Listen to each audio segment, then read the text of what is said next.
Sean bienvenidos a una nueva emisión de Editorial Mictlán.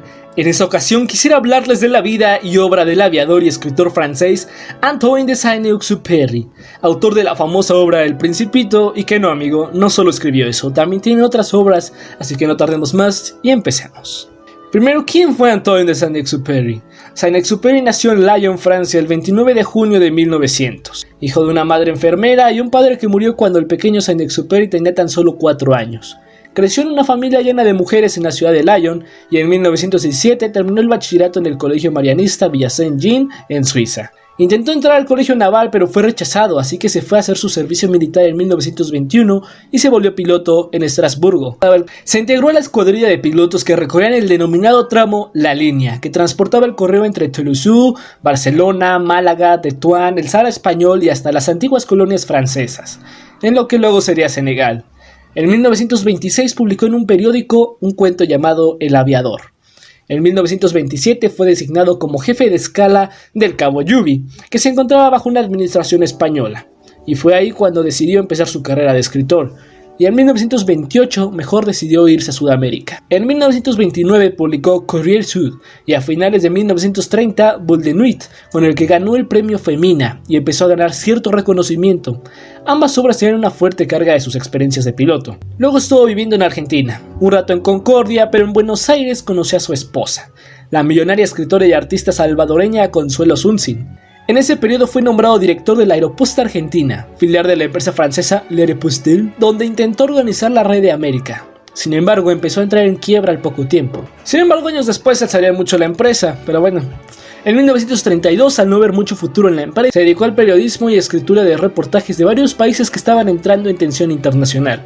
Sin embargo, seguía disfrutando de la aviación como piloto de prueba, donde intentó romper varios récords, lo que terminó también en muchos accidentes y que en 1935 terminara aterrizando de emergencia en el Sahara, perdido junto con su navegante en el desierto por 3 días y salvados de milagro por un beduino en camello. En 1939, al inicio de la Segunda Guerra Mundial, publicó una novela llena de meditaciones sobre el humanismo llamada Terres des Hommes, y ese mismo año fue movilizado por el en ese entonces Fuerza Aérea Independiente, Ejército del Aire, como piloto de una escuadrilla de reconocimiento aéreo que era conocido por tener malas estrategias y aviones defectuosos frente a unas fuerzas alemanas que tenían un rápido desarrollo aeronáutico. Tras el ocupamiento alemán en Francia, decidió abandonar su país y a través de sus agentes literarios logró instalarse en New York y llegó a participar en varias operaciones para que Estados Unidos entrara a la guerra. Todo parecía bien, pero Saint-Exupéry se encontraba inconforme por no conseguir entrar como piloto en alguna fuerza armada y no poder defender a su país, hasta que en 1944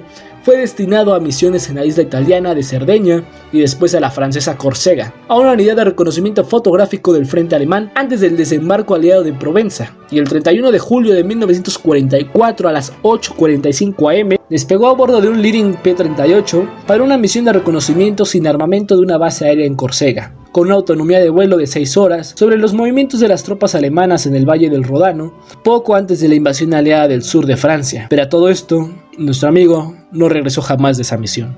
¡No, Saint-Exupéry! A lo largo del tiempo se ha dicho mucho sobre su muerte, desde suicidios hasta reportes alemanes de un abatimiento de un piloto aliado en la zona y hora en la que navegaba Saint-Exupéry. También hubo un soldado alemán que después de la guerra asumió haber matado a nuestro amigo francés. El chiste es que horas después de no regresar, los mayores de Saint-Exupéry avisaron su desaparición y la de su avión. Resumen de sus obras. Al final, Saint-Exupéry escribió y publicó un total de 9 obras, que de repente son más, de repente son menos, de repente se encuentran otras, quién sabe, y 3 conjuntos de cartas que funcionan como ensayos cada una. Entre sus obras, la más famosa, El Principito, el cual se publicó en 1943 en Estados Unidos, pero que se pudo publicar hasta 1946 en Francia tras la liberación del mismo país. Es uno de los libros escritos en francés más importantes y la obra escrita en francés con más traducciones, en más de 250 idiomas y dialectos. Inclusive está traducido al braille. Pero veamos, intentemos analizar de manera rápida sus obras, solo que de una vez aviso que no tengo un análisis claro de la estructura como en otras ocasiones, solamente de trama. En la mayor parte de sus obras hay un uso argumentativo o de trama basado en las experiencias de pilotos, esencia clara de sus experiencias propias. Los personajes exploran ciertos momentos catárticos, los males de la guerra y se ponen en tela de juicio el por qué pelean dicha guerra. Hay una clara exploración de la individualización y lo que uno define como suyo o como parte de él. una exploración del vacío de los elementos que forman la vida moderna, y por supuesto una clara crisis de vacío y frustración excesiva, causa de haber depositado una fe ciega al falso progreso que persiguieron los países y los valores culturales de identidad, de pertenencia nacional, de consumo de ideologías vacías y una enseñanza hipnotizada en la búsqueda de cosas totalmente efímeras y totalmente carentes de sentido. Pero veamos cuál es la trascendencia. La trascendencia de este autor francés que murió en su nave. Siento que Antoine en la primera parte de su corta vida buscaba en ser piloto y defender a su país en las guerras una definición para consagrar su vida. Recordemos que le tocó vivir las dos guerras mundiales. Los países le vendieron a sus ciudadanos una errónea interpretación de nacionalidad, en la que solo podías conseguirla a través de la muerte en combate, y si no morías no eras visto como un poseedor de la soberanía nacional, se te veía como un parásito. Y a nuestro pobre amigo Antoine siempre era rechazado de las fuerzas aéreas, pero en el aire seguía encontrando la salvación de sus pensamientos, y al ser rechazado se ve forzado a la clandestinidad, pero sigue sin poder dar la vida por su país, sintiéndose en un enorme vacío.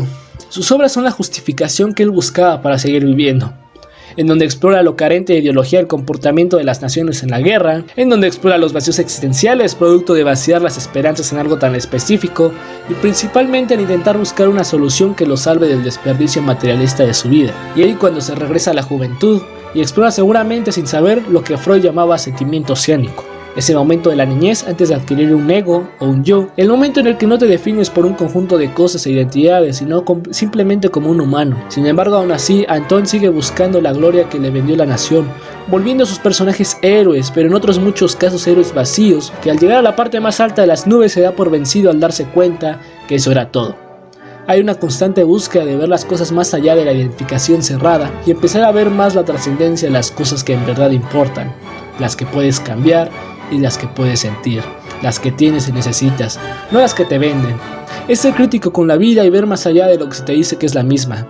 Aún así, Antoine no podía estar seguro de todo esto, y la duda lo mataba, lo que lo volvió presa de sus instintos. Y en ese 31 de julio de 1944, subió tan arriba en las nubes, y al igual que el principito que dejó que la serpiente lo mordiera para estar seguro y en paz, Antoine se fue de este mundo, ciego completamente, depositando su fe en ello para probar esa vida de gloria que le vendió su actualidad.